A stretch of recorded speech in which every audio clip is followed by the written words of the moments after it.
Buenas, bienvenidos a este análisis histórico donde vamos a sumergirnos de lleno en las fuentes originales.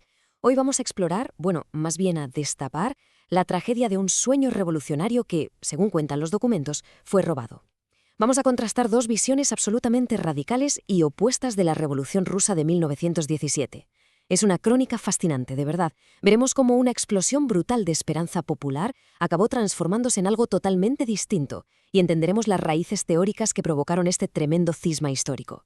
Empecemos fuerte con esta advertencia profética del siglo XIX. Nos viene de perlas para establecer esa tensión histórica que vamos a explorar hoy sobre la estructura fundamental del Estado. Mikhail Bakunin predijo que el modelo de Marx acabaría creando, literalmente, una minoría gobernando en nombre del conocimiento. Es increíble, y lo más impactante es que esto se escribió décadas antes de los eventos en Rusia. Esto explica a la perfección por qué la idea de Estado de Marx le generaba tantísimo rechazo a Bakunin. Para los anarquistas, centralizar el poder no era una vía de liberación, sino, de forma ineludible, la semilla de una nueva jerarquía dominadora. Bueno, aquí tenemos nuestro índice para hoy. Básicamente vamos a ver las dos visiones de la revolución, el debate entre Marx y Bakunin, el declive del control obrero, la burocracia, la resistencia de Kronstadt y los magnovistas, y finalmente la tragedia de ese sueño revolucionario. Vamos allá. Arrancamos con la primera sección, dos visiones de la revolución. Estas dos grandes ideologías libraron una batalla monumental por el rumbo de la clase trabajadora rusa. Y ojo, que esto no era un simple debate de salón, fue una contienda histórica en toda regla por la transformación social. Para fundamentar bien nuestro análisis, nos apoyamos en el testimonio presencial del anarquista Volin. Él documentó esa historia silenciada de las masas que luchaban por una libertad genuina desde abajo. Volin observó de primera mano la desilusión obrera al ver cómo el nuevo Estado absorbía todo el control productivo. Y esto ilustra por qué es tan crucial escuchar las voces de los trabajadores desplazados y no quedarnos únicamente con la retórica oficial. Pasamos a la sección 2, Marx, Bakunin y el Estado, el momento de la ruptura teórica. Esta división teórica tan profunda ocurrió muchísimo antes de que la revolución siquiera arrancara. Por un lado, los bolcheviques querían capturar el aparato del Estado para imponer el socialismo de arriba hacia abajo. Pero por otro lado, los anarquistas advertían que recrear una estructura centralizada iba a crear inevitablemente una nueva clase dominante. Al evaluar este choque teórico, Bakunin argumentaba que la verdadera emancipación exigía construir de abajo hacia arriba mediante una federación libre. Para él, el Estado era elitista por naturaleza y ajeno al pueblo, sentando unas bases clarísimas para el autoritarismo. Y es que hay una desconexión histórica tremenda entre la retórica bolchevique, que prometía el poder al pueblo, y la realidad de su lógica estatal centralizada, que hacía que esa promesa fuera una auténtica quimera. El concepto marxista de la dictadura del proletariado era visto por los leninistas como una herramienta de empoderamiento. Sin embargo, para los anarquistas, se trataba del preámbulo indiscutible hacia un capitalismo de Estado. La ideología marxista, con esa fe casi ciega en el centralismo, sentó las bases estructurales para que terminara surgiendo este control autoritario.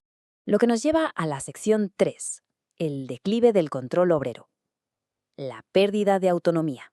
Si observamos los eventos reales después de octubre de 1917, vemos un desmantelamiento metódico y una aniquilación aceleradísima de la autonomía obrera. Fijaos en la línea temporal. En el verano, los comités de fábrica se gestionaban ellos solos de manera totalmente independiente, pero a base de manipulación electoral de los soviets locales y de nuevos decretos bolcheviques, madre mía, para la primavera siguiente esos comités habían sido absorbidos por completo por el Estado.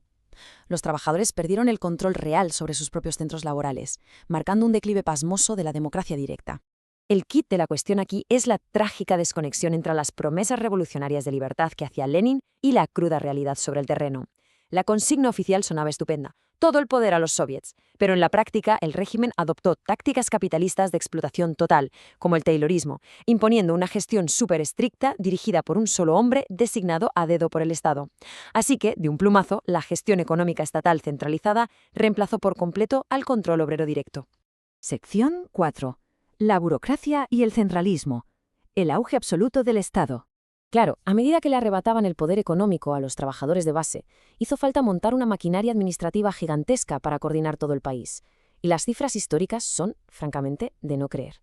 Para finales de 1920, el Estado soviético estaba dirigido por la friolera de 5.800.000 funcionarios, casi 6 millones. Para ponerlo en perspectiva, esta nueva burocracia superaba a los trabajadores industriales reales en una proporción abrumadora de 5:1.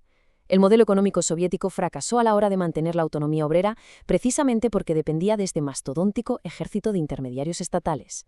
Intentemos comprender este modelo con una analogía muy sencilla. Pensemos en una corporación gigante y monopolística donde el gobierno es el único empleador absoluto. Punto. En esta estructura tan rígida, los sindicatos perdieron su propósito original y se convirtieron en herramientas dóciles del aparato estatal. Fueron despojados de cualquier poder económico autónomo y actuaron como departamentos de recursos humanos disciplinarios, o directamente como herramientas policiales para vigilar a los trabajadores. Evidentemente, estas ideas de centralismo y verticalidad de Lenin alienaron rapidísimamente a la base trabajadora. Pasamos a la sección 5, Kronstadt y resistencia magnovista. La chispa de la rebelión. Naturalmente, los trabajadores, al ver esta represión a la autonomía de sus fábricas, no aceptaron la nueva dictadura así sin más. Hubo un contraste brutal sobre el terreno y ejemplos clarísimos de resistencia. Fijémonos en el fascinante caso de los magnovistas ucranianos. Ellos lograron organizar con éxito comunas libres y autogestionadas en medio del mismísimo caos de la guerra civil. Tenían verdadera libertad de asociación y de expresión. Si lo contrastamos con la gestión estatal bolchevique, que dependía de gerentes impuestos y de la censura implacable de la Checa, bueno, la diferencia es abismal. Demostraron que una alternativa genuina, construida desde abajo, era totalmente viable. Pero, trágicamente, la historia de esta disidencia fue sofocada con una brutalidad inmensa.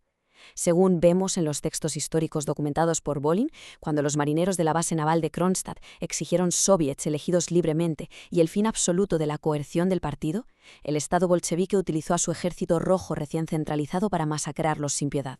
Adoptando el punto de vista de un historiador que analiza la represión, es clave entender que el uso de esta fuerza militar extinguió para siempre a los movimientos anarquistas independientes y terminó por blindar la dictadura.